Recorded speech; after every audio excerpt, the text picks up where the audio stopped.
不是政客，是普通人告訴我，政治不是那麼遙遠。那麼呢，現在呢，我呢來採訪一下 William。William， 我姓梁嘅，我本身咧就係會計同埋投行出身嘅。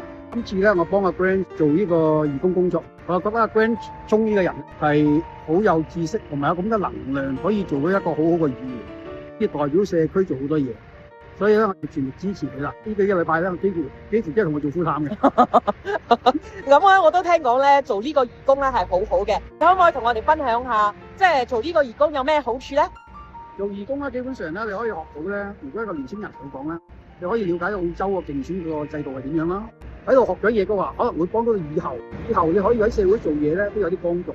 啲僱主睇落去咧，你個 CV 咧，有嘅你做嘅工作咧，都係 more favorable。另外一樣嘢咧，就係咧，你學咗競選呢咁個 system 之後咧，如果你以後想參政咧，更加好。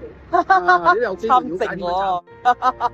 我哋係咁樣嘅，每一個參加做義工嘅人咧，我就會發一封感謝信啦。那如果說呢，您是一個就是喜歡結交朋友的人呢，其實呢也可以來做這個義工，因為在這個時間段呢，你也可以認識到很多人，對不對？其實咧，長者都可以，好多人咧，如果你有時間嘅，咁我哋喺出邊咧做義工啊，你又可以結識啲朋友啦，睇門啦。好似識得個 William 啦，係，好似我識得阿蕭咁樣。我真係做義工咁多年來，你大家一齊做義工，咁樣跟住咧自己就自立咧團隊啦，自己去玩啊之後。如果你參加好簡單，都要同我報名啦。我個電話號數咧就係0420634840，你 send 個 text message， 我郵箱係 LUONG61@gmail.com。好 ，OK， 拜拜。帶着餐的，我是你的蘇姐，記得點讚關注哦。